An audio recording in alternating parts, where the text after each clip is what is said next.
বল্টুর বউ বলল, বুঝলে, আজ রাতে আমি রান্না করছি না, হোটেলে খাবো। বল্ট বলল, কোনো ব্যাপার না। হ্যাঁ, তো কোথায় খাবে ভাবছো? একটা মাঝামাঝি রেস্টুরেন্টে গেলেই হবে, কি বলো? বল্টুর বউ বলল, মোটেই না। আজ ক্যান্ডেল লাইট ডিনার করবো, রয়্যাল প্যালেস হোটেলে যাব।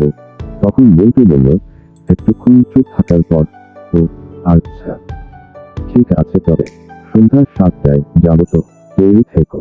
সন্ধ্যা সকাল 6:30টা গাড়িতে করে যেতে যেতে বল্টু বলল, আজকাল ফুচকাওয়ালার সংখ্যায় রাস্তায় বেশ বেড়েছে। জানো তো, একবার আমি বন্ধুদের সঙ্গে বাজি রেখে 30টা ফুচকা খেয়েছিলাম, আর বাজি দিতে গেছিলাম। তখন বল্টুর বউ বলেন, আর তেমন কি বাহাদুরি? বল্টু বলল, আমাকে আজ পর্যন্ত ফুচকা খাওয়াতে কেউ হারাতে পারেন। বল্টুর বউ বলেন, ছাড়ো তো, ফুচকা খাওয়াতে তোমাকে আমি দিনে দিনে হারাতে পারি। তুমি হাসালে প্রিয়তমা, আমি ভালো মতোই জানি তুমি দোহারা থাকবে।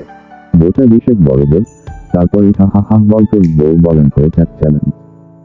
দাঁড় করাও গাড়ি, এক্ষুনি বল 320 টাকা। আজ স্ত্রী যখন ঘরে ফিরেছিলেন, তখন তিনি ছিলেন জেতার আনন্দের উৎফুল্ল। ইহাই ম্যানেজমেন্ট, সর্বনিম্ন বিনিয়োগের সর্বোচ্চ প্রাপ্তি এবং কর্মীর সম্পূর্ণ সন্তুষ্টি। আমাদের চ্যানেলটি সাবস্ক্রাইব এবং ফলো রাখবেন নতুন নতুন ভিডিও পেতে, আর অবশ্যই ভিডিওটিতে একটা লাইক দিবেন। ধন্যবাদ।